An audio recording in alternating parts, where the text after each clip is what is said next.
கடந்த பல வருஷமா நம்ம எல்லாரையுமே சிரிக்க வச்சுக்கிட்டு இருந்த ராகுல் டிக்கி அவருடைய வாழ்க்கை என்னமோ ரொம்ப மோசமாக தான் இருந்திருக்கு. இப்படி இருக்க அவருடைய வாழ்க்கை எப்படி இருந்துச்சு, முக்கியமா மாமியார் தன்னை எப்படியெல்லாம் கொடுமைப்படுத்தினாங்க அப்படின்னு தற்போது வீடியோ புகைப்படம் ஆதாரத்தோட அடுத்துன்னு தற்போது அதிர்ச்சியை கிளப்பிக்கிட்டு இருக்காங்க ராகுல் டிக்கி அவருடைய இரண்டாவது மனைவி. ஸோ அவங்க ஏற்கனவே பேசின பார்ட் 1 வீடியோ நம்ம சேனல்ல ஏற்கனவே இருக்கு, அதை பார்க்கலாம் பாருங்க. ஸோ அதை தொடர்ந்து இந்த வீடியோவிலையும் அவங்க அடுத்தடுத்து பல அதிர்ச்சிகளை தற்போது ஓபன் பண்ணியிருக்காங்க. அது எல்லாமே அப்படிங்கறத இங்க நீங்களும் பாருங்க. எங்க மாமி அத்தனை வார்த்தை பேசுறாங்கண்ணா. நான் அவ்வளவு பாத்துக்கிட்டேன்னா நானும் அவள் இந்த மாதிரி இருந்தது இல்லைண்ணா.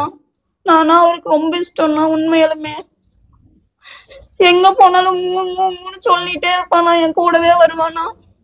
இப்ப இறந்ததுக்கு அப்புறம் உன்னை பாக்குற கூட விடலன்னு சொன்னாங்க, என்ன பிரச்சனை? அண்ணா நாங்க எரிச்சிடலாம்னு சொன்னோம்னா, அவரு போஸ்ட்மார்ட்டம் பண்ணிட்டாரு, அப்படியே வச்சா நல்லா இருக்காது அப்படின்னு சொல்லி எரிச்சிடலான்னு தானே சொன்னேன். எங்க மாமனாருக்கு அதுதானே விருப்பம். ஆனா எங்க மாமியார் அவங்களோட தாட் படி அவங்க எரிக்கிற மாதிரி இருந்ததுன்னா அந்த இடத்துல சீர் சடங்கு பண்ணா நான் தான் ஒய்ஃப்னு எல்லாத்துக்கும் தெரிஞ்சிரும்னு சொல்லி அது வேண்டாம்னு சொல்லி அல்லமீன் தர்கால வச்சு பண்றேன்ட்டு போயிட்டாங்க. அங்க பண்ணதுனால அழுக கூடாது, தொட்டு கும்பிடக்கூடாதுன்னு சொல்லி நிறைய ரூல்ஸ் போட்டு ஒரு ஓரமா நிக்க வச்சு நிறைய வார்த்தை பேசிட்டாங்கண்ணா. என்ன பண்றதுன்னு தெரியாம அதே இடத்துல தானே கல் நெஞ்ச மாட்டு நின்னுட்டு கிடந்தேன். கடைசியா என் பக்கம் எல்லாம் திருப்பி எல்லாத்துக்கும் தெரியும்னா நாங்க 2 பேரும் எப்படி இருந்தோம் அப்படின்றது பசங்கள்ல இருந்து எல்லாத்துக்குமே தெரியும். வெளிப்படுத்திக்கவும் மாட்டேங்கிறாங்க. இருக்கும்போது பையனை குறை சொல்றது எல்லாமே பண்ணாங்க. அப்பயுமே அவன் அப்படி சொல்லாதீங்க, அவன் ஒரு கட்டத்துல நல்லபடியா வருவான், வேலைக்கு போகாத, குத்தி காமிச்சு ஒவ்வொன்றும் எங்க வீட்டுக்காரர் சொல்லும் போதெல்லாம் சரியாயிரும் அவருக்கு நான் ஆறுதல் கொடுத்துட்டு இருந்தேன். எங்க மாமியார் அவ்வளவு டார்ச்சர் பண்ணாங்க. அப்படி இருந்து அக்செப்ட் பண்ணிட்டு தான் இருந்தாரு. இல்ல இப்ப அவரு கணவரா அவர் இறந்ததுக்கு பின்னாடி அவருக்கான சடங்குகளை மகளா மனைவியா நீ செஞ்சியாமா? எல்லாமே செஞ்சுட்டேன்னா. என் அம்மா வீட்டுல தானே செஞ்சேன். யாருமே சடங்கும் பண்ணல, எதுவும் பண்ணலண்ணா. பண்ற கூட நிக்க மாட்டேன்ட்டாங்கண்ணா. அவர் இறந்தாரு எல்லாமே என் பக்கம் திருப்பிட்டு எதுவுமே பண்ண மாட்டேன்னு சொல்லிட்டாங்கண்ணா. இப்போ ஒரு ஆறுதல் கூட நிக்க மாட்டேங்கிறாருங்கண்ணா. எங்க மாமனார் என்ன பிடிச்சி அழுதாரு. அங்க போனதுக்கு அப்புறம் எங்க மாமியார் கூட செஞ்சுட்டு எதுவுமே பண்ண மாட்டேன்ட்டாங்க. இப்ப தன்னந்தனியா என் புருஷனையும் இழந்துட்டு இப்படி உக்காந்துட்டு இருக்கேன் நான் இந்த கோலத்துல. லாஸ்டா அவரு சாவறதுக்கு முன்னாடி எனக்கு ஒரு முளை பூ வாங்கி கொடுத்தாருண்ணா. அதுக்கப்புறம் முழுசா எல்லாத்தையும் இழந்துட்டு உட்காந்துட்டேண்ணா நானு. என்னன்னா ஆனா கன்ஃபார்ம் ஆக போகுதுங்கண்ணா.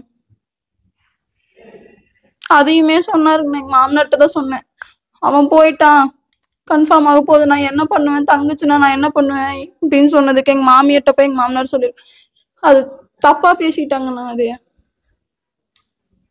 வேண்டாண்ணா, அது நான் சொல்லல, தப்பா பேசிட்டாங்க. அது காலைல எங்க மாமனார் ஃபோன் பண்ணாருங்கண்ணா. ஃபோன் பண்ணிட்டு எனக்கு ராகுலோட ஆதார் கார்டு, ஃபோனு, அவனோட நகை எல்லாமே வேணும். அது இல்லாம அவன் சம்பாதிச்சு அவன் கிழிஞ்ச துணியா இருந்தாலும் எனக்கு எல்லாமே வேணும், அவனோட டிராஃபி எல்லாம் வேணும்னு சொல்லி கேட்டாங்கண்ணா. எனக்கு அவங்களும் அவங்க வீட்டுக்கு நான் வரேன்னு சொல்லியும் நீ வராதுன்னு தான் சொன்னாங்களோ தவிர கருப்பு இன்னைக்கு நடக்குது நான் வந்துட்டு அது போயிடுறேன் அப்படின்னு சொன்னா அதுக்கும் வேணான்னு சொல்லிட்டாங்கண்ணா. என்னை உள்ள விட மாட்டேங்கிறாங்க, என்னை நுழையவே விட மாட்டேங்கிறாங்க. என்ன அவ்வளவு டார்ச்சர் பண்றாங்கன்னா. அவர் என் கூட வாழவே இல்லைன்னு சொல்லி அப்படியே மறைச்சிடணும்னு நினைக்கிறாங்கண்ணா. எல்லாத்துலயுமே ஃபர்ஸ்ட் எல்லாம் மறைக்கணும். நான் அவர்கிட்ட கேட்கும் போதெல்லாம் அவரு வேண்டான்னு சொல்லிட்டு இருந்தாரு. இப்ப அது முழுசாவே அப்படியே போயிருச்சு. மாமியார் இதுதான் பிளஸ்ன்னு சொல்லிட்டு ஃபுல் அண்ட் ஃபுல் அப்படியே பிளாக்மெயில் பண்ண ஆரம்பிச்சிட்டாங்க. எதுவுமே கொடுக்க மாட்டேன்னு சொல்லிட்டாங்கண்ணா. வர வேணாம், எனக்கு அவ வேண்டாம், எனக்கு என் பையன் போயிட்டான், எனக்கு என் பொருள் எல்லாமே வேணும் அப்படின்னு சொல்லிட்டு அவங்களோட வண்டி, அவங்க பையன் எல்லாமே வேணும்னு சொல்லி நிக்கிறாங்க. ஆனா நான் அதை கொடுக்க மாட்டேங்கன்னா, நான் வாழ்ந்தேன்றதுக்கு எனக்கு அது ஒண்ணுதான் அடையாளத்துக்கு இருக்கு, நான் கொடுக்க மாட்டேன்.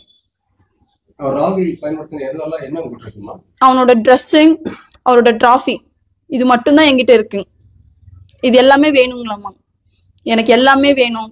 அவர் வச்சிருந்த ஏசி முதற்கொண்டு எனக்கு எல்லாமே வேணும் அப்படின்னு சொல்லி கேக்குறாங்க. எல்லாமே இருக்குங்கண்ணா, எல்லாமே வச்சிருக்கேன். நான் எனக்கு தாலி பிரிச்சு கோத்தது, கல்யாணம் ஆனது, எங்க மாமியார் என் கூட வீடியோ எடுத்திருந்தாங்க, என் மாமியார் என் கூட வீடியோ எடுத்தது எல்லாமே வச்சிருக்கேங்க. நானும் எங்க வீட்டுக்காரர் தனியா இருந்தபோது போட்டோ எடுத்தது எல்லாமே